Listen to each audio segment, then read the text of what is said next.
تعالوا بقى ما نتكلم آم، على الناس اللي هم مش عايزين يحترموا نفسهم ولا يحترموا اللي قدامهم، واي اختلاف صغير يتقلب خناقة او ردح او تلقيح. آه، انا مسميه على فكره قناتي على اليوتيوب وجهة نظر، علشان اتفادى الموضوع دوت، ومع ذلك برضو يعني بقوا هاجم بطريقه بشعه وفيها مزايدات رخيصه جدا جدا جدا. كل واحد فينا، او خليني ابدا معاكم ان ربنا خلقنا مختلفين. لو ربنا عايزنا نبقى زي بعض ما كانش قال فيما معناه انه خلقنا شعوب وقبائل لنتعارف، مش لنتشاجر ونتخانق، نتخانق ونعملها ابوليكا ونزايد على بعض. هي وجهة نظر، كل واحد فينا عنده وجهة نظر. واللي دارس أدب هيفهم اللي أنا بقوله ده، إنه كل واحد وجهة نظره أو رأيه الشخصي بيتبني على ثقافته، على تعليمه، على تربيته، على المكان اللي هو نشأ فيه، على المكان اللي هو اتعلم فيه، على العوامل الخارجية اللي حواليه، على نفسيته وعلى تربيته. كل الحاجات ديت واكتر بتتجمع، بتخلق بني ادم وبتخلق عقلية معينة او انسان بوعي معين. فكل واحد بيحكم زي اللي برضو بيرسم هيفهم وجهة نظري. لما نيجي نحط شنطة زي دي، نيجي في الناس اللي بيدرسوا فنون جميلة او ديكور او حاجة زي كده وبيعلموهم الرسم، فحط الشنطة دي، يحط الشنطة دي كده، وبعدين في شكل دايرة يحطوا الطلاب.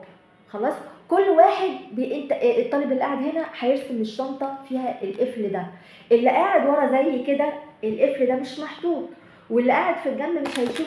كل واحد فينا برؤية شكله بيرسمها برؤية وبإضاءة وبظل مختلف تماما.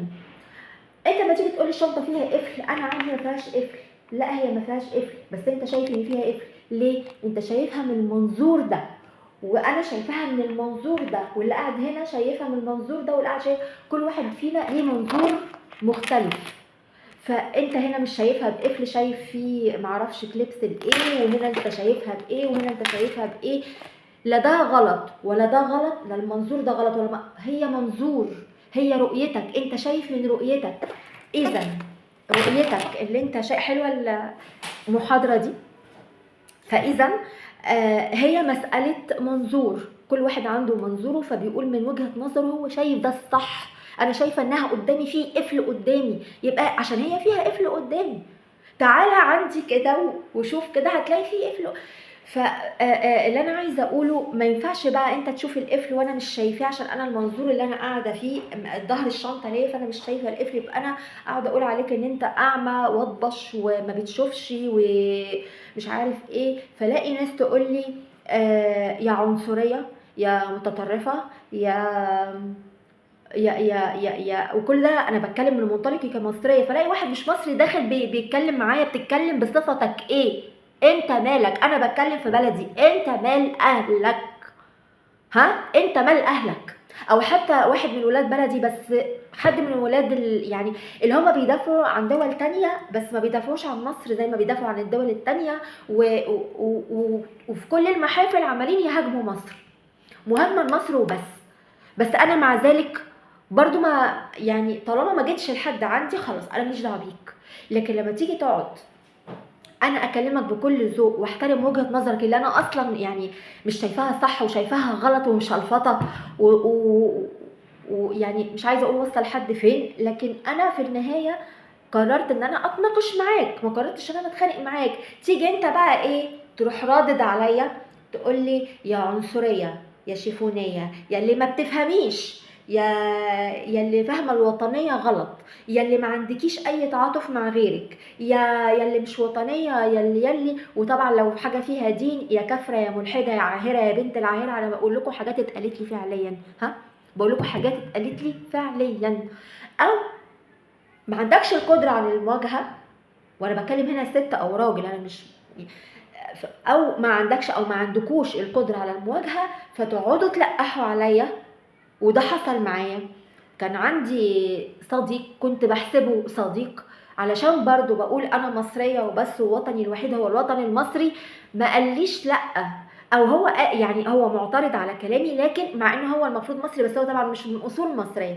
وانا لاحظت الحكاية دي، الناس اللي مش من اصول مصرية دايما بيبقى عندهم اشكالية في الحتة دي، وبيتضايقوا قوي من المصريين اللي بيقولوا احنا مصريين وبس. المهم الشخص ده اكاديمي، الشخص ده قرر ان هو ما يناقشنيش باحترام، او ما يكلمنيش باحترام، او على اقل تقدير يحترم وجهة نظري، ها، وراح على صفحته قدام ناس اجانب، لان هو الناس اللي عنده اكترهم اجانب من اوروبا، او ناس من ال ناس من زيه، يعني اكاديميين زيه او حاجه زي كده. راح قدام الناس دي كلها بيلقح عليا، وبيقول الناس اللي بيقولوا احنا مصريين وبس انا اشك فيهم، واشك في وطنيتهم، واظن انهم عملاء لاسرائيل، وانهم متصهينين، واكاد اشك انهم ممولين. شفتوا قد ايه وصلت عشان بقول انا مصريه وبس؟ انتوا متخيلين وصلنا لحد فين؟ واحدة برضو عمالة تقول احنا نعمل قضية غزة العزة بتاعتهم ترند لانها قضيتنا. فانا بقول لها احنا قضيتنا مصر، وليه ما بنعملش قضية مصر ترند؟ لان مصر عمالة بيضرب فوقيها وتحتها وشمالها وجنوبها ومتكردنة، كل ده احنا الهدف. طب ليه ما بنتعاطفش مع مصر؟ يا شيفونية والله العظيم كلمتها بمنتهى الاحترام، هي ما عرفهاش ولا هي تعرفني، انا قريت تعليقها كده عرضا في حته، وهي ما تعرفنيش. فانا كلمت معاها باحترام، وقعدت اقول لها تحياتي، وانا اسفه ان انا تطفلت عليكي، انا رايي كذا كذا كذا، ما غلطتش فيها خالص. لقيت الرد ده بتدلعني في الاول، وفي الاخر تقولي تحياتي ليكي، وفي النص تقعد تهني بالاسلوب ده، وتقولي احنا مش هنبقى اصدقاء. هو انا كنت قلت لك انا عايزه ابقى صديقه؟ هو انا بعتلك اتك او فريندشيب ريكوست مثلا؟ انا بعتلك طلب صداقه؟ ما عملتش كده، وما قلتلكيش احنا هنبقى اصدقاء. انا كل اللي قلته انا قريت تعليقك بشكل عرضي في الحته الفلانيه، انا اسفه جدا انا بتطفل عليكي، بس انت قلتي كذا، انا شايفه كذا كذا، وانا اسفه جدا على تطفلي، ورايك يحترم او حاجه زي كده. كلمتها وكنت محاسبه على كل كلمه بقولها. واحده ما اعرفهاش وما جاتش عندي علقت، انا قريت تعليقها ولقيت نفسي عندي كلام عايزه اقوله، قلته باحترام. الرد عليا كان بقله ادب ومزايده. فيا ريت يا جماعه نبطل مزايدات رخيصه على الناس لمجرد انك مختلف مع اللي قدامك في شكل تدينك اللي انت شايفه، فتعتبر اللي قدامك ده ملحد. وبالمناسبه انا اي حد دلوقتي بيكلمني يقول لي انت مسلمه انت ولا ايه، او انت مسيحيه، اقول له لا انا ملحده. انت حافظه قد ايه من القران؟ لما بيجي لي عريس والله العظيم، انت حافظه قد ايه من القران؟ ما اصل ما ينفعش تقول قران دلوقتي، لان لو قلت قران تبقى ابن كلب ملحد برضه. فحافظه قد ايه من القران الكريم؟ اقول له لا والله انا ملحده، ما بحفظ، انا ملحده. فلازم في مزايدات. يا انت مش وطني، يا انت فاكر نفسك ايه. في ناس بيقولوا انت فاكره نفسك ايه، وانت فاكره نفسك البت المثقفه. لما باجي اقول على حاجه في الحياه الاجتماعيه انت فاكره نفسك البت الرقيقه. لما اجي اقول على حاجه في الدين، من حقي كمؤمنه بدين معين، انت فاكره نفسك ايه يا بنتي؟ احنا افتكرناكي من الدين الفلاني، او احنا افتكرناكي اصلا مالكيش مله. على فكره اتقالت لي كتير. فيا ريت نبطل مزايدات، يا ريت نحترم وجهة نظر بعض، لان كل واحد فينا له منظوره. مش انت غلط ومش انا غلط، وممكن احنا الاتنين نبقى غلط عادي جدا، لكن الاهم ان احنا نحترم بعض. يا رب نحترم بعض، نبطل تلقيح، ها، نبطل تلقيح، لان ده شغل الستات اللي قاعدين على الشلت في الحواري، والستات دول انضف من اللي انتوا بتعملوه برضه. على الاقل دول ما عندهمش نسبة وعي ولا تعليم ولا. فيا ريت نحترم بعض وبلاش مزايدات.